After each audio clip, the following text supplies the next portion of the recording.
E justamente para a gente falar sobre essa perspectiva, né, dessa viagem do presidente Lula à Europa, vamos conversar agora com Luiz Vitagliano, professor de Relações Internacionais da FMU. Perdão, Luiz, eu não falei seu nome direito. Boa noite, obrigado por aceitar o nosso convite em participar dessa conversa hoje aqui comigo. Boa noite, Soraya. Sim, o meu nome um pouquinho difícil, mas obrigado pelo convite. Queria saudar os telespectadores da Jovem Pan. A gente que agradece. É a primeira vez, né, que o presidente Lula visita a Europa em seu terceiro mandato. Claro que sempre visitas, né, a outros países sempre gera uma expectativa e, como a Camila Yunes acabou de falar, tem muitos compromissos já nessa extensa lista, né, de compromissos nesses 6 dias de visita a Portugal. O que a gente pode esperar, né, dessa visita do presidente Lula a Portugal? Bem, Soraya, a escolha de Portugal e Espanha, né, a gente tem que ver a sutileza diplomática presente nisso. Escolher Portugal e Espanha para sua primeira visita como presidente de terceiro mandato foi cirúrgica para o Lula, principalmente nesse contexto bastante conflituoso que nós temos das relações internacionais provocadas pela guerra da Ucrânia e pelos impasses de China e Estados Unidos. Então, como o presidente Lula já visitou tanto Estados Unidos quanto China, e agora, para entrar na Europa, ele escolhe países com uma certa parceria e simpatia por parte de Portugal, por ser um governo com uma certa identidade, com traços históricos parecidos, e o governo também do PSOE da Espanha, são governos simpáticos à plataforma política do presidente Lula, e ele, obviamente, está de olho numa inserção do diálogo com os principais representantes europeus, Inglaterra, França e Alemanha. O presidente Lula amanhã, né? Hoje ele chegou, de fato os compromissos só começam amanhã, ele deve se encontrar, né, com a Cimeira Lusa-Brasileira. Essas relações diplomáticas entre Brasil e Portugal, a gente lembra, não aconteciam há 7 anos e que volta a acontecer agora. Ele vai se encontrar com o primeiro-ministro, né, Antônio Costa, também com o presidente português Marcelo Rebelo. Camila que falou, né, agora há pouco, são pelo menos 13 acordos bilaterais e em diversas áreas, né, como tecnologia, energia, cultura, turismo, educação, né? Mas, de fato, a principal cooperação que deve sair dessa viagem é no setor da aeronáutica, né? Essa viagem pode trazer também novos negócios a Portugal. A grande expectativa já é a venda de aeronaves do Super Tucano pela Embraer, né? São aeronaves aí que custam 3,5 milhões de dólares, essa é a expectativa, ou seja, é uma cooperação com potencial de movimentar bilhões de dólares, né? Sim, essa questão da Embraer é uma questão muito importante. A gente precisa lembrar que a Embraer é uma empresa hoje privatizada, né? Uma empresa privada e que tenta expandir os seus negócios. Ela tem a tecnologia do Super Tucano, que não é um avião de guerra no sentido de potencial de ataque, mas ela é uma aeronave pequena com um desenvolvimento estratégico muito importante, e Portugal vai receber uma planta, né, da Embraer para a produção desse Super Tucano, o que é muito importante para a indústria espacial brasileira, a indústria aeronáutica brasileira, porque expande, né, as possibilidades de comércio, né, e estabelece uma base de apoio na Europa. Então, entre os vários acordos que estão sendo discutidos, como esse do turismo, da reportagem, a questão do meio ambiente, que certamente vai ser uma questão abordada em várias das reuniões, né, uma questão que vai passar por vários conteúdos aí.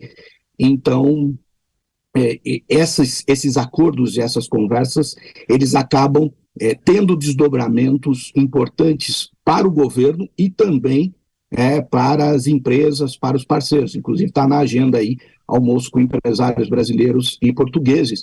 E a gente não pode esquecer que Portugal tem sido um destino, né, de boa parte dos brasileiros que saem do Brasil em busca de viver na Europa, né? Então, a comunidade brasileira em Portugal tem crescido e, de uma certa maneira, rejuvenescido o país, né? Porque Portugal tem uma demografia já, né, de crescimento da população idosa, e o Brasil tem, com essa imigração, completado o processo, né, de trazer uma população jovem trabalhadora para o país. No contexto da pandemia, inclusive, né, a gente viu esse fluxo de brasileiros indo morar, de fato, em Portugal, né?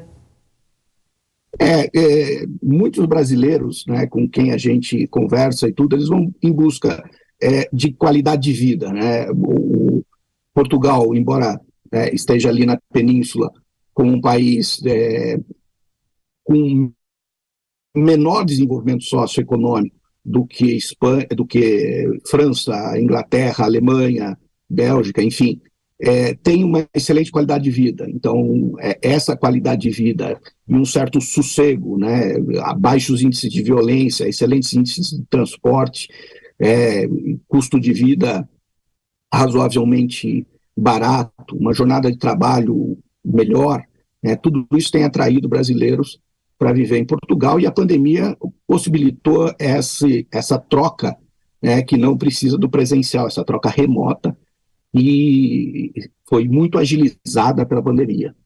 Pela facilidade da língua, né?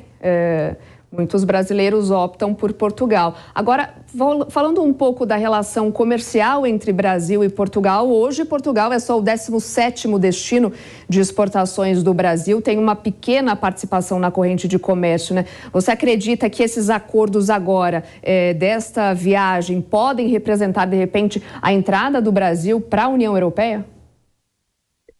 Isso é interessante, né? Portugal não deixa de ser um país bastante pequeno, né? Comparado aí com a dimensão continental que tem o Brasil, ou países maiores europeus com maior PIB, com maior população. Portugal é um país pequeno, né? Ele tem uma importância brasileira por conta da história. Portugal foi, durante 300 anos, a metrópole que explorou o desenvolvimento econômico e social brasileiro. Portugal não é só uma entrada para a Europa, mas foi um país que teve muitas colônias na África e na Ásia, né? Portugal é, digamos assim, a liderança da comunidade lusofônica, né, dos países de língua portuguesa, como você falou. Então, é uma porta de entrada na Europa, é um país importante para o Brasil, porque fala a mesma língua, e é também um país que tem uma série de tratados com os países que falam a língua portuguesa. Então, é um país estratégico para o Brasil, seja o momento que for, do ponto de vista da sua relação histórica, da sua relação cultural. Ainda sobre esses possíveis acordos, né, está também o acordo Mercosul. Inclusive, a imprensa portuguesa já até chama a atenção para a ausência de alguns ministros, como é o caso de Fernando Haddad, ministro da Fazenda, também Marina Silva, né, ministra do Meio Ambiente, em um momento que se tenta aí destravar justamente esse acordo comercial entre a União Europeia e o Mercosul. Na sua visão, Portugal pode ser um importante aliado nesse contexto, então, de negociações?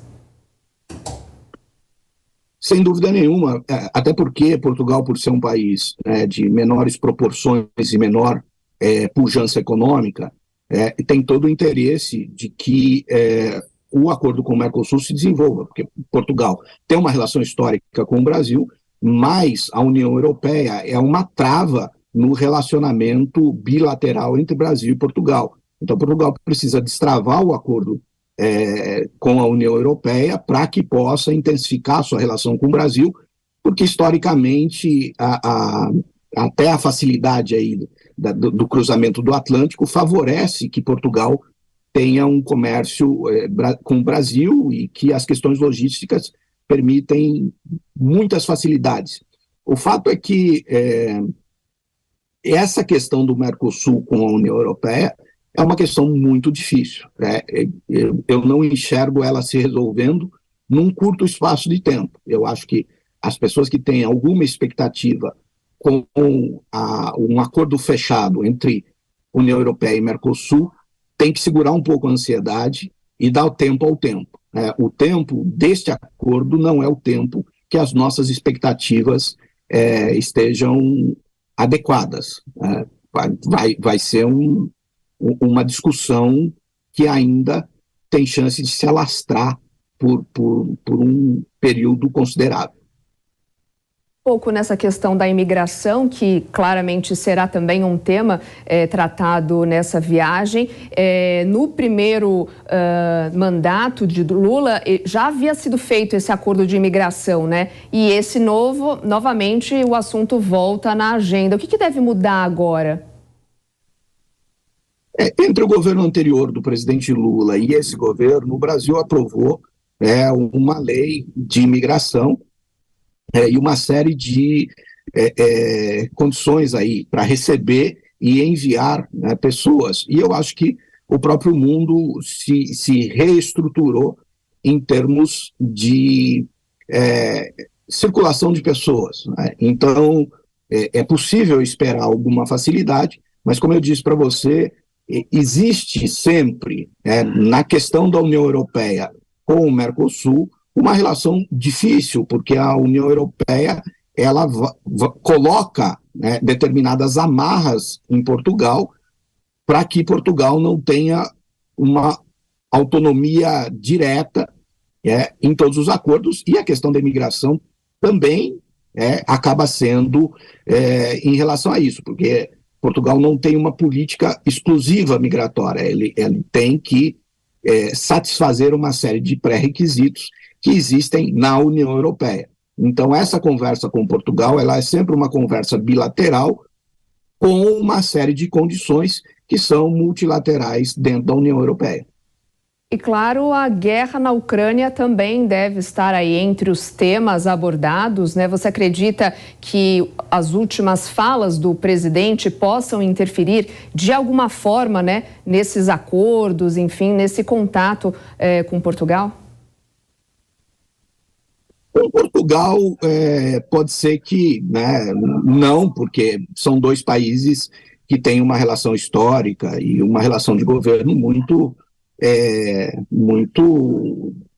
consolidada. Agora, é óbvio que as falas do presidente Lula têm impacto nas relações internacionais. Sendo generoso com a fala do presidente Lula, o que ele quis dizer tem um aspecto importante, quer dizer, a guerra não vai ser resolvida nem para um lado nem para o outro. Então, a Rússia não ganhou, ela não vai conseguir invadir a Ucrânia, e o Ocidente não deixou que a Rússia invadisse a Ucrânia e fizesse uma guerra bilateral. Teve uma presença ocidental muito forte por parte da Alemanha, por parte da Inglaterra, por parte dos Estados Unidos, que se consolidam na chamada OTAN, e a OTAN não permitiu a presença russa como dominação no espaço ucraniano. Agora, a Rússia deu um recado também no sentido de que a Ucrânia é um lugar onde existe uma influência russa e uma preocupação russa com relação ao que o Ocidente quer, com relação ao leste europeu. Esse impasse precisa ser resolvido porque não vai para lugar nenhum e o mundo se prejudica com isso. As falas do presidente Lula, jogando para um lado e para o outro, tentam expressar algo que eu tenho percebido no governo brasileiro, que é uma certa equidistância de um outro conflito. O outro conflito com China e Estados Unidos à frente. Então, existe uma disputa por hegemonia mundial entre China e Estados Unidos, e a posição brasileira é uma posição que não interessa nem o conflito e nem que os Estados Unidos ou a China sejam hegemônicos. Interessa um mundo multipolar em que as relações tenham fluidez. Neste processo entra a guerra da Ucrânia porque se um lado ou o outro ganha, dá um passo a mais nessa disputa geopolítica mais ampla. E o Brasil, tentando dizer que ninguém ganha com toda essa confusão, é ainda um ator que, pela presença do presidente Lula, é um ator ouvido, mas é um ator que pode fazer pouco em termos concretos para que essas questões sejam resolvidas. Tá certo, muito obrigada. A gente conversou com o Luiz Vitagliano, que é professor de Relações Internacionais da FMU. Professor, muito obrigado pelos esclarecimentos. Até uma próxima oportunidade. Boa noite. Eu que agradeço, Soraya, agradeço o espaço e me coloco à disposição para conversar com você e aos espectadores da Jovem Pan. Uma boa noite para vocês e um bom trabalho. Obrigada.